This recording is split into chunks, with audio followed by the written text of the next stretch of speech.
quisiera empezar por, primero que nada, agradecer que hayan aceptado la invitación de presentar este texto conmigo. Más que nada en un sentido informal, ¿no? Porque se presenta desde una lectura particular de cada quien y en realidad pues no se está tratando de vender el texto ni nada por el estilo. Entonces no se está tratando de decir que este texto en realidad vale la pena. Eso no lo sabremos hasta que en realidad cada lector se aproxima a su lectura. Y pues sería muy extraño, ¿no?, que yo como autor dijera, pues está muy chingón, pero no es pues la idea, ¿no? Sino que cada quien desde su perspectiva pueda acercarse a una lectura distinta a partir de lo que el texto mismo ofrece. Y bueno, en la elaboración de este pequeño material, en realidad hay mucho esfuerzo detrás, muchas manos, y una de esas manos es principalmente la editorial Silla Vacía, con su maquetadora Cristina Barragán, el diseñador Leodegario Mendoza, que se rifó con esta bonita imagen, que la verdad sufrió bastante para poder llegar a este resultado, porque me presentó 5 propuestas de portada distintas, y el ingenio para poder aterrizar la idea que uno tenía en mente, pues es grandiosa, porque pudo lograr esto, ¿no?, a base de muchísimo esfuerzo, que nosotros le agradecemos bastante.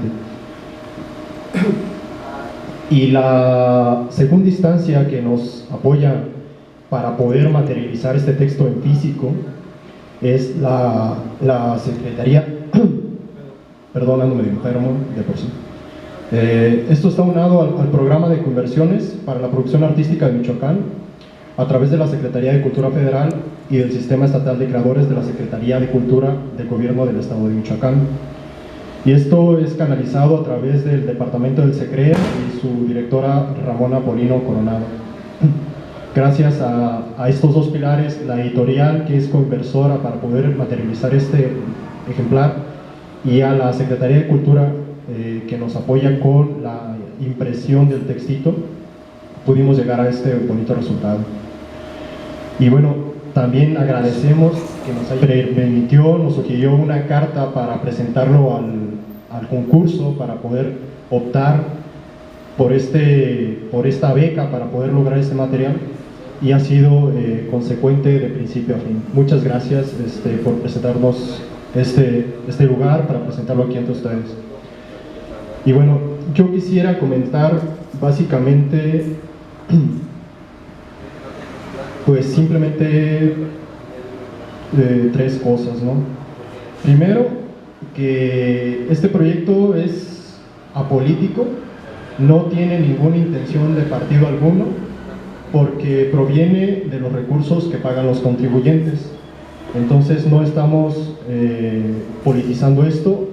Esto se está haciendo como un proyecto de fomento a la lectura, para invitarlos a desarrollar la curiosidad lectora, y me parece una buena idea que se retribuya algo de lo que se está pagando, ¿no?, a través de los impuestos, de manera gratuita. Entonces, en ese sentido, pues se está obsequiando el ejemplar.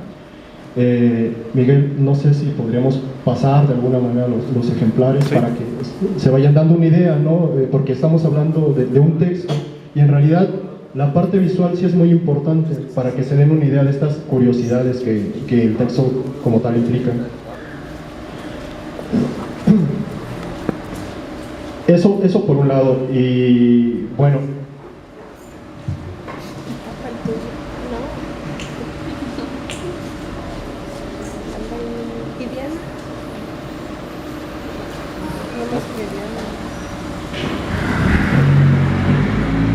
lo segundo es que esto, el texto, una vez que lo tengan en sus manos, se darán cuenta de que no hay mayor indicación para su lectura más que el texto mismo en su presentación desnuda, y procura no tener muchos indicadores también, para que no estén tan condicionados al momento de enfrentarse a él, salvo 3 epígrafes que están al principio del texto, que son de índole pues más bien fenomenológico, como bien apuntaba él. Y pues son más que nada lo único, ¿no? A partir de ahí, pues solamente comentaré dos cosas como parte final, que sería una cuestión de contenido. El texto está dividido en 4 apartados. El primero trata de reflexionar a través de pequeñas metáforas, como en realidad se hace todo a través de todo el texto, pero el primero está enfocado al tema de la experiencia primera, en tanto que novedad, en tanto que antecedente. El segundo apartado juega con una especie de reminiscencias a modo de estampas poéticas que tienen que ver con el tema del poeta y del poema en función de por qué se elige algo en función de otra cosa. Siempre está esa curiosidad, ¿no?, de por qué elegir un término y no otro. Y el tercer episodio pues continúa la temática general, solamente que está un poquito más reducido. Y el cuarto episodio sería, o el cuarto capítulo, está aterrizado en torno al tema del poeta y del poema, en tanto que un instrumento de la cultura. Y esto enfocado particularmente en la preocupación que involucra todo hacer creativo, y al cual me da la impresión que se enfrenta todo artista al momento de llevar a dirigir su obra en alguna dirección y no en otra, ¿no? Esta preocupación que siempre está constante en el hacer creativo. Y eso sería básicamente en torno al contenido, que siempre cada quien podría darle una lectura distinta a partir del bagaje, ¿no?, que cada quien tenga enfrente. Y a partir de allí, solamente quisiera comentar que me parece quizás lo que sí defendería cabalmente, que es el tema de la estructura, porque la estructura es una estructura muy particular que obliga y solicita la atención del lector para que las palabras vayan haciendo sentido. Es decir, los juegos que se pueden sacar, que se pueden conectar en su lectura, requieren de esta participación activa por parte del lector para ir complementando la metáfora, en cada caso la que se esté presentando. Y así, de esta manera, pues uno puede lograr una especie de metáfora dinámica que se encuentra constantemente en juego, a partir de cómo se está enfrentando uno al poema en cuestión y al poema intervenido. Entonces, en ese sentido, pues siempre tenemos un poema vivo, como apuntaba muy bien Héctor, y siempre se va a tener esta exigencia constante del lector como tal, y dada que las fracturas en las palabras o la divergencia en ellas requiere este esfuerzo atencional por parte de los lectores, me da la impresión, o al menos yo así lo estaría viendo, la estructura como una estructura filosófica, porque obliga al lector a detenerse, a pensar, a reflexionar sobre qué es lo que está leyendo. Y en ese sentido, pues puede ser un poco lenta quizás la lectura, pero me parece que puede resultar una lectura un poquito más nutritiva, a diferencia de las lecturas lineales que puedes tener de principio a fin, de arriba hacia abajo. Esta estructura juega con el espacio, con las direcciones, y sugiere algunas de ellas a partir de la posición de las palabras, a partir de esas fracturas, y siempre, al menos esa es mi idea, que se genere este dinamismo y esta complicidad con el lector, porque al fin de cuentas los poemas son cuando son leídos, ¿no?, cuando se les está dando una lectura activa. Y hasta aquí pues sería básicamente mi participación, y más bien funcionaría esto a ver si a base de preguntas, si tienen alguna inquietud, algún comentario.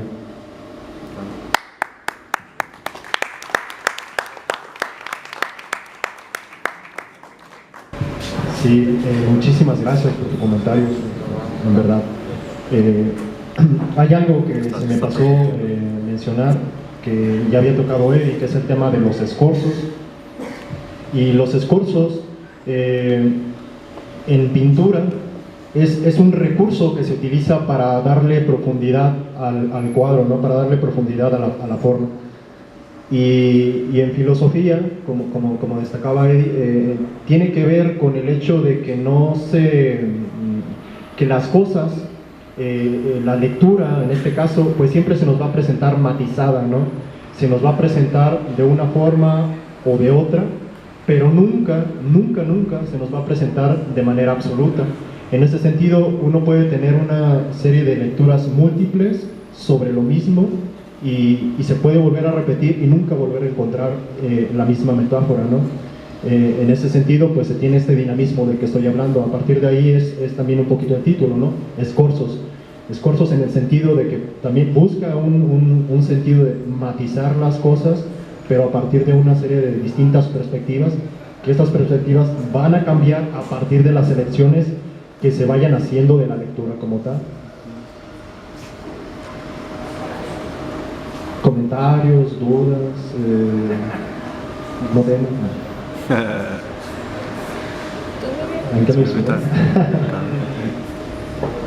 Pues sobre el proceso creativo, bueno, el texto ya tiene, por así decirlo, dos antecedentes, dos trabajos previos, en los cuales exploro también la multiplicidad de sentidos para que el lector pueda tener distintas lecturas en espacios muy breves.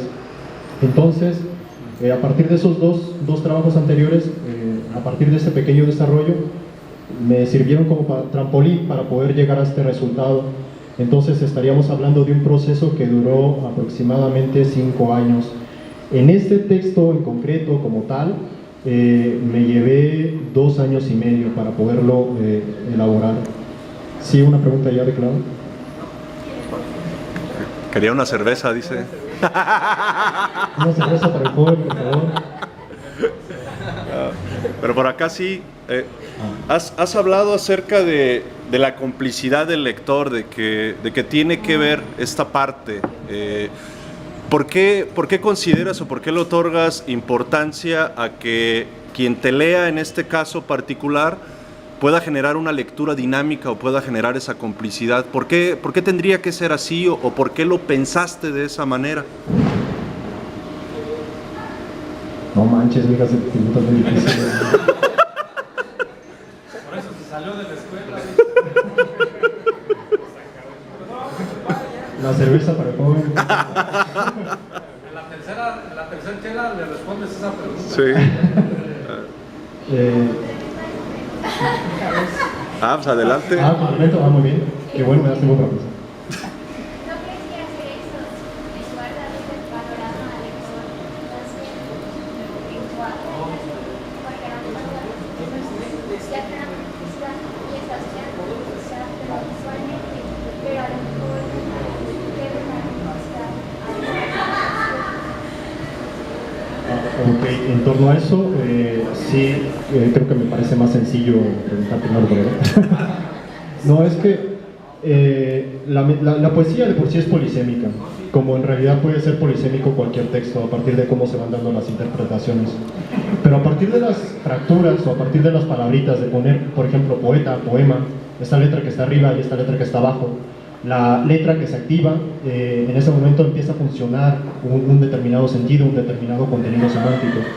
Al poner las dos vertientes, en realidad el sentido se multiplica. No se está buscando la lectura total. Yo lo que comentaba es, justamente es por qué no ahondar en eso, ¿no? Porque siempre que se está enfrentando uno al texto, uno siempre tiene la inquietud de por qué esta palabra y no otra, ¿no? Bien puedes haber elegido otra, pero hay palabras que pueden cambiar solamente por una letra y te das cuenta de que puede generar una metáfora también rica.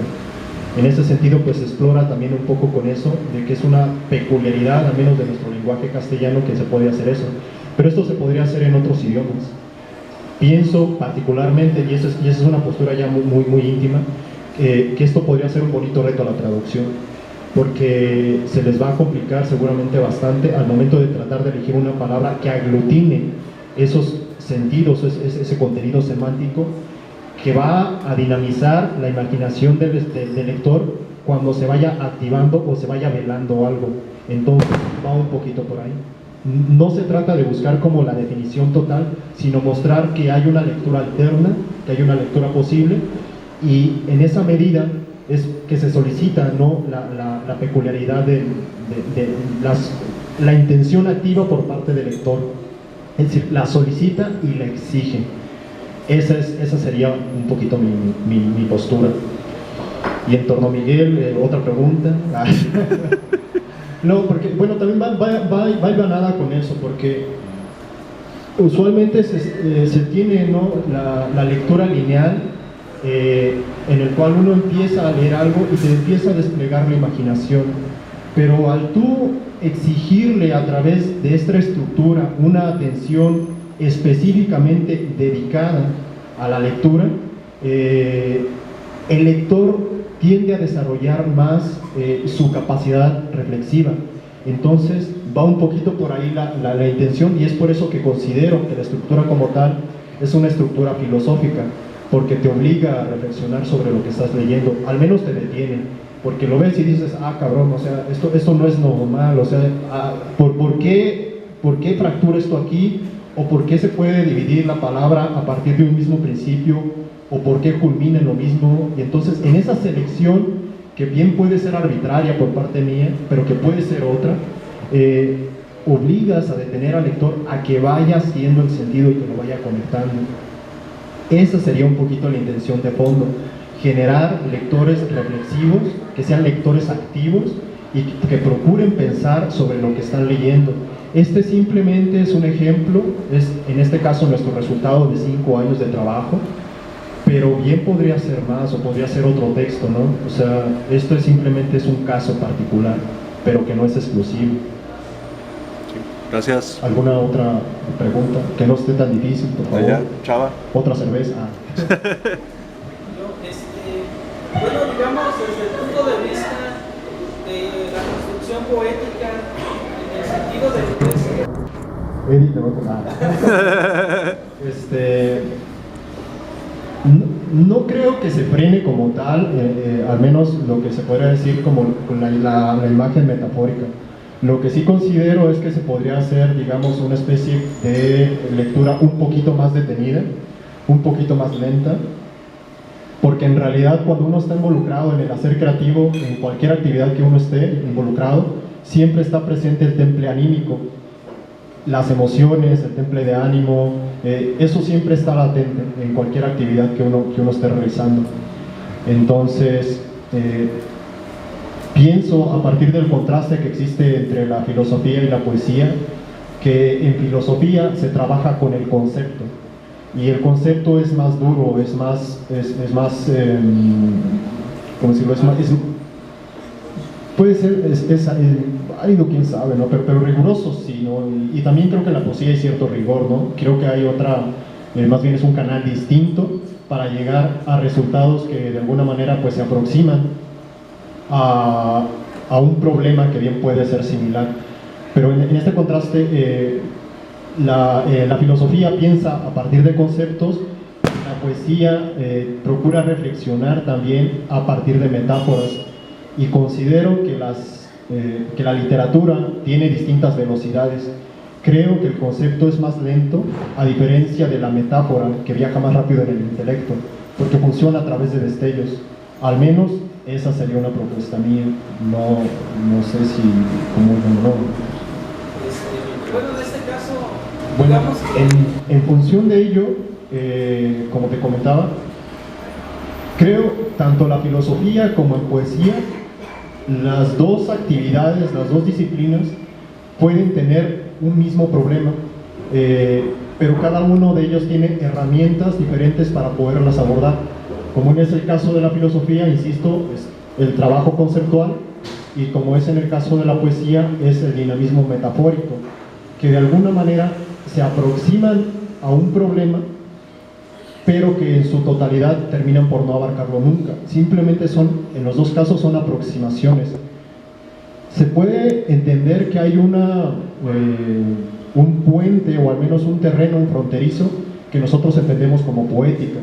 Lo que yo considero que se puede hacer desde la poesía es que también también se puede pensar desde la poesía, como hicieron por ejemplo Rilke, que reflexiona sobre su obra, o como lo hizo Hölderlin, que también es una poesía filosófica. En ese sentido, creo que sí puede haber una comunión entre lo que puede ser filosofía y poesía, y lo que puede ser filosofía y poesía.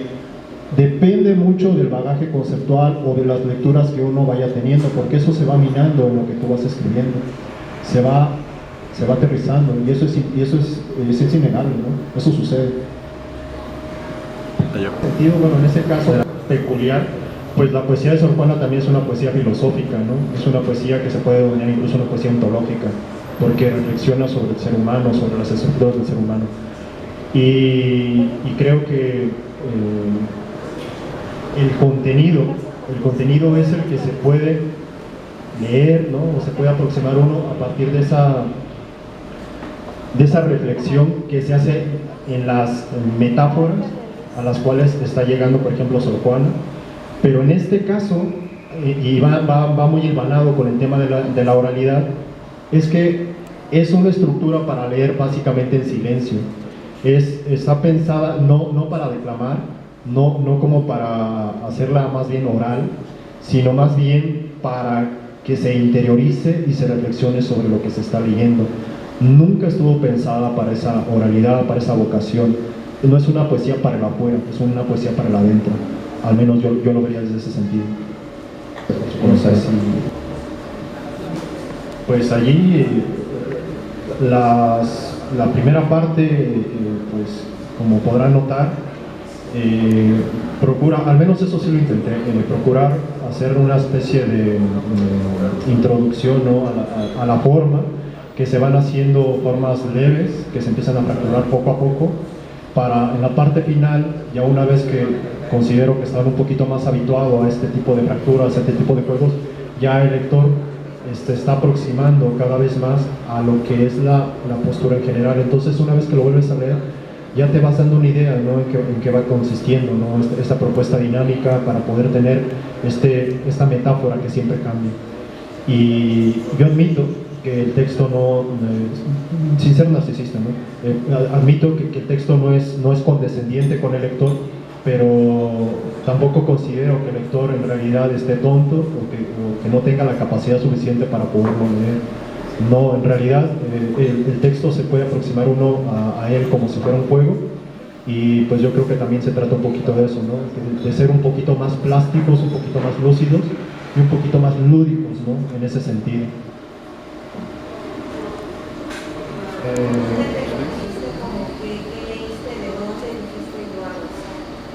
Sí, ahí pasa algo bastante curioso, porque en realidad la historia, ¿no? Al menos las influencias provienen más bien de la filosofía, más que de la poesía o de otro tipo de literatura. Pienso particularmente en tres disciplinas. Una es la disciplina poética, otra es la disciplina semiológica o semiótica, y la tercera, que es la fenomenológica. Entonces, a partir de allí se empiezan a desarrollar las estructuras como tal, y como comentaba anteriormente, el trabajo que ustedes tienen en sus manos es un resultado de 5 años de trabajo, porque tengo dos trabajos anteriores que están inéditos también, y a modo de curiosidad también tengo uno posterior a este todavía, y son trabajos que exploran la multiplicidad de sentidos, la multiplicidad de lecturas múltiples, y esas beben de esas reflexiones que vienen haciendo semiólogos, fenomenólogos, o la tradición incluso que viene también desde la parte teórica, ¿no? que teoriza sobre la poesía, y a partir de allí uno llega a resultados como este, ¿no? Creo que es algo más bien fortuito también, pero sí ha habido algo de trabajo detrás. Reflexioné sobre lo que estaba haciendo, porque si checaras, por ejemplo, mis primeros materiales, las palabras están condensadas de tal manera que se reduce al elemento mínimo de significación. Están aglutinadas de tal modo que las metáforas se vuelven excesivamente lentas. Entonces, este trabajo podrá parecer quizás un poquito más dinámico, al menos desde mi perspectiva, y quizás en este momento, ¿no? se te presenta a ti como algo que pueda ser lenta la lectura o muy detenida, pero en los primeros trabajos estaba peor. Entonces, en ese sentido, al menos creo que sí hubo una evolución poética y en el desarrollo de la forma, porque es un poquito más digerible y un poquito más dinámico para que el lector como tal se integre a una lectura activa. Los primeros trabajos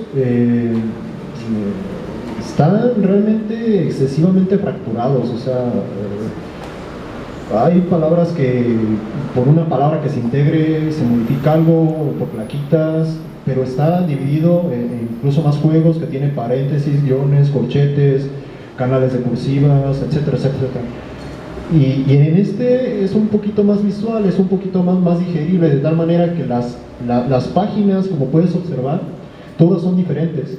Y entonces, desde el mismo cambio de la página como tal, puedes notar un cambio, o al menos una especie de atractivo visual que te llama quizás la atención, ¿no? Al menos dices, ¿qué chingados es esta madre, no? O sea, ya te genera algo, ¿no?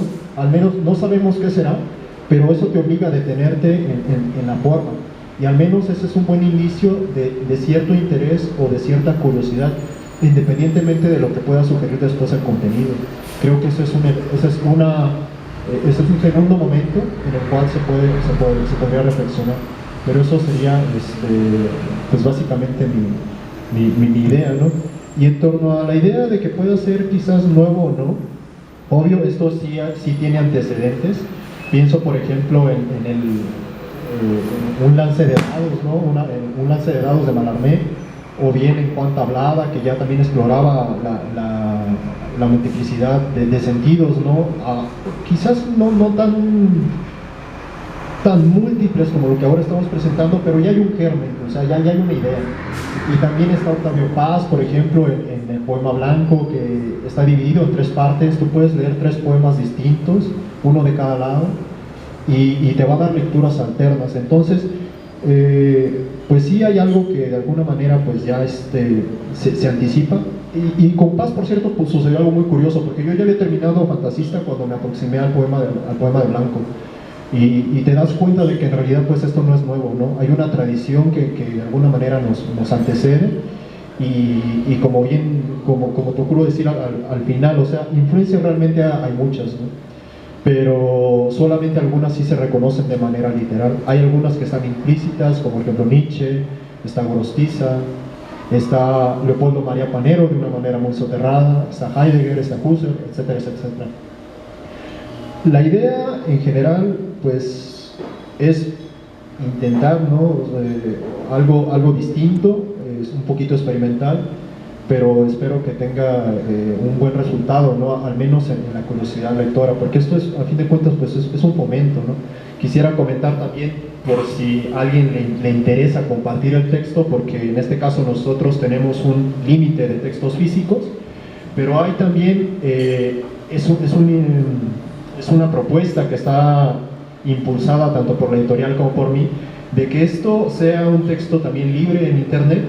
Está colgado en internet desde hace más de 2 meses, y hasta hace unos días, o sea, ya lleva el texto más de 500 impresiones, ¿no? Más o menos, un aproximado. Y eso, pues básicamente para nosotros es la mitad del tiraje, ¿no? Una mitad del tiraje que no siempre se puede disponer, es una mitad de tiraje extra, ¿no? Que se está imprimiendo en otras regiones del mundo, a los cuales también se están aproximando. Entonces, ustedes pueden teclear en el Google, en el buscador, Fantasista, editorial Silla Vacía, y lo va a ubicar de inmediato, ¿no? Entonces, la cara física del texto pues es esta que ahora tienen en sus manos, pero también está la cara digital, que esa se puede compartir, se puede estar difundiendo de manera ilimitada, y eso creo que es, de alguna manera, pues también es un plus tanto para nosotros como para ustedes, ¿no? Añado que está en una plataforma que se llama ISU, y quisiera recordar que ni la editorial, ni la SECUM, ni yo como autor estamos recibiendo dinero a cambio de esto. Entonces es una propuesta enteramente gratuita, y esperemos que tenga buenos resultados.